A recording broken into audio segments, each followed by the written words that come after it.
In parts 1 and 2 of this series, we watched Dennis Prager, the dean of my alma mater, Prager University, go Devils, sit down, douse himself with gasoline, and set himself ablaze. He did this by arguing that an afterlife requires only a good and just God. After telling us that, this life is filled with an immeasurable amount of injustice and suffering.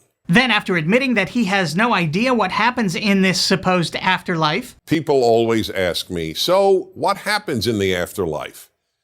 To which I can only respond, I don't know. Dennis tells us that God will somehow make it up to us, again while admitting he has no idea how. I don't know. He just trusts that God exists, is good and just, and that his sense of goodness and justice aligns with ours, despite his God's history of ordering actions which we all now consider despicable. Perhaps God will make it up to us by allowing us to sing his praises for all eternity.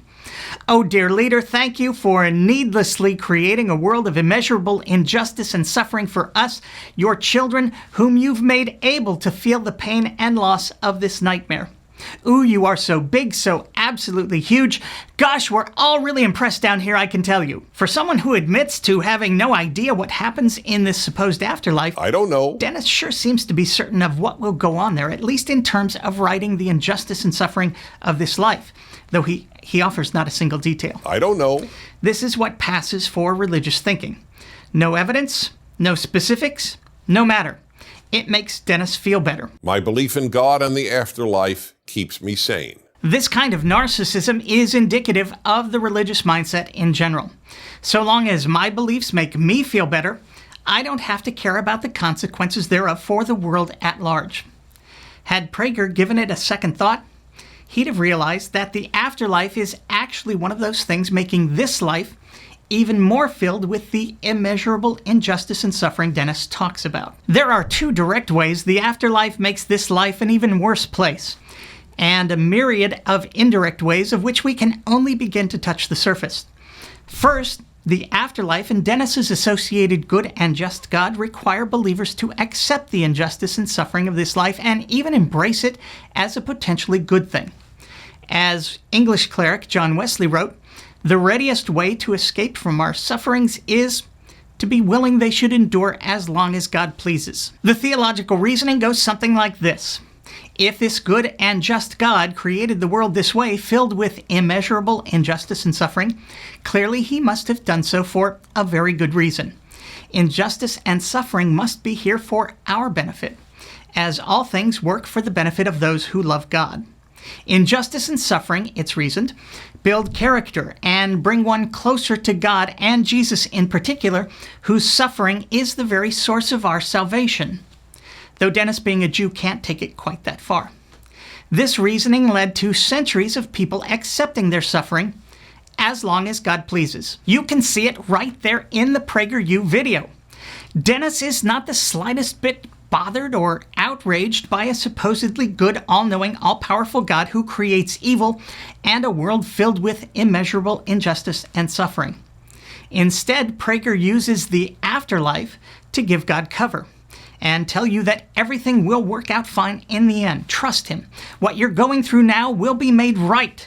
The afterlife, of which Dennis has no evidence or knowledge whatsoever, I don't know, will smooth everything over in the end. Somehow. I don't know. Just don't ask to see the fine print. I don't know. Prager wants you to feel better about the immeasurable injustice and suffering you're experiencing, but fixing it or being outraged by the God who created it, not so much. Christianity even went so far as to actually embrace suffering, literally encouraging people to gratuitously inflict suffering on themselves so that they might draw nearer to God.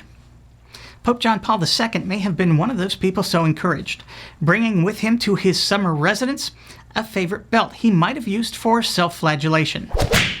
That's right, Pope John Paul II may have literally beaten the crap out of himself. He could have just called me. The second direct way the afterlife adds to our suffering is by trivializing this life, the only life we know. I don't know. It does that by comparing it and its brevity with the infinite. Don't concern yourselves with the injustice and suffering of this life. It's but a blip in the eternal scheme of things. These 30 or 40 years, now 70 or 80, mean nothing. And what we perceive as immeasurable injustice and suffering is actually negligible, infinitesimal when compared to the eternal bliss we'll experience in the hereafter. On a visceral level, which people have clearly understood over the centuries, the afterlife and its endless duration has convinced believers that this life is good for only one thing: entry into the next. Your entire life is but a chip to be traded in order to secure your seat in the hereafter.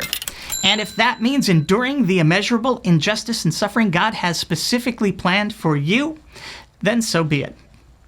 Who are we to question the workings of a good and just God? I don't know. Of course, on the darker side, such thinking can turn into the complete negation of this life and its value, leading some to throw away this life completely in an act of martyrdom. Perhaps I should pull a Pascal here and ask believers, what if you're wrong? What if you're wrong about the existence of God? What if you're wrong about God's goodness? Or what if you're right about the existence of God, but wrong about his goodness or the afterlife? I don't know. In either of these scenarios, God could exist, but there's no afterlife for us. These are the kinds of unpleasant possibilities which lead believers to check their brains at the door in the first place. And that usually leads to the embrace of a particular religion whose doctrines regarding the afterlife lead to all of the indirect ways this silly idea has made life even more filled with immeasurable injustice and suffering. And that's what we'll talk about in Part 3B. I'm Me. Thanks for watching.